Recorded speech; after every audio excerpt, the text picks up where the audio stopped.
Range anxiety. From what I've been reading, it is the biggest impediment to EV adoption.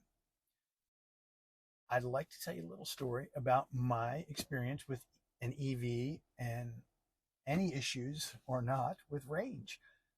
I bought an EV in January of 2021, so coming up on 3 years now. I've been driving this Tesla Y. Actually leased it because I would like to get an electric truck, but I don't know if they're ready yet to be used as trucks.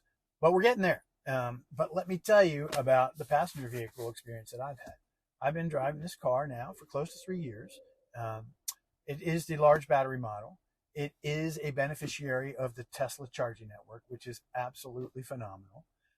But now, because of the IRA's inclusion of charging technology in the incentive structure, Tesla has decided to open up their network to other vehicles from other manufacturers, allowing them to benefit from this enormous, efficient, easily accessed high-speed charging network that is all over the country. And they're also investing rapidly because of this, adding charging stations like remarkably fast. There's now a charging station on either side of the Bay Bridge. There was not a year ago. But let me tell you, 2 years ago, almost 2 years ago, my wife and I, we planned prior to that, we were going to go out to Colorado with the family. It was post-COVID. We were looking to get away and work remotely from somewhere fun. And so we planned a trip in January when our daughters were out of school, just before they had graduated college. And we were trying to decide whether, if we fly, do we rent a car? And rental cars were really expensive and reservations unreliable. So I suggested, why don't we drive the Tesla out there? Took a little convincing at first. My wife loved the idea eventually, and we were able to bring all of our fun toys, ski equipment, snowboards. We went out there for 3 weeks. We drove out, no problem. The charging network was robust, highly available. I would say the only place where we had to be a little more careful was Nebraska. But I'm sure that's changed in 2 years with the expansion of these networks. Added a few hours to our trip, but frankly, you're stopping that much anyway. We stopped for 30 minutes, sometimes 35, sometimes 20 to charge the car up. You're usually only charging it between 80 and 20%. You don't typically run it below 20 or charge it above 80 or 85 when you're on a long trip like that, because the batteries charge more efficiently in that mid-range.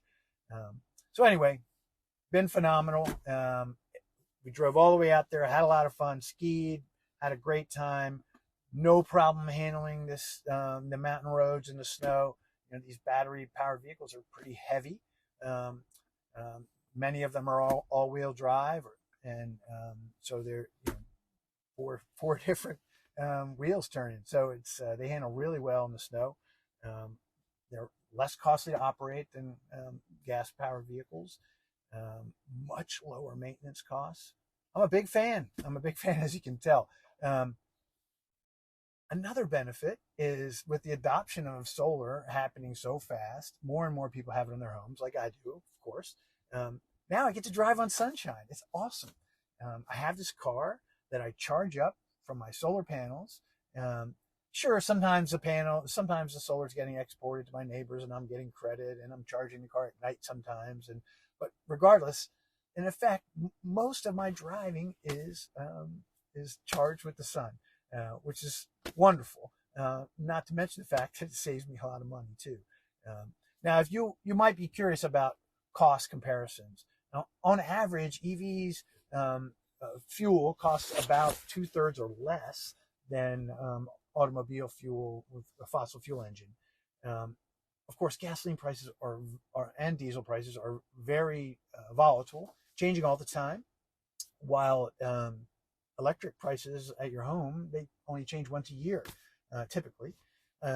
And so much more stable pricing, much cheaper, 15 cents a kilowatt hour or so, or 16 at most people's homes here in Maryland, DC, Virginia, a little less in Virginia. If you're using solar, your long-term cost per kilowatt hour is probably more like 4 or 5 cents a kilowatt hour. So a lot cheaper than gasoline if you're powering with solar. And solar is robust enough and efficient enough now that many homes can provide more than 100% of their annual consumption, and then add an EV. EVs use anywhere from 3,000 to 6,000 kilowatt hours a year. Really depends on your commuting, volume. But that's, X number of panels on this roof with this pitch and this orientation. So many of our customers are oversizing their solar systems because they just bought an EV or they plan to buy an EV. You can install the EV charging at the same time as the solar. There's some economies there. Everyone's moving rapidly towards electrification in this, evolving new energy economy. So be thinking about that. If EV's in your future or solar's in your future, there's a perfect intersection of the two. So keep that in mind. And I guess the last thing I'd say is don't wait another minute, because sunshine's wasted.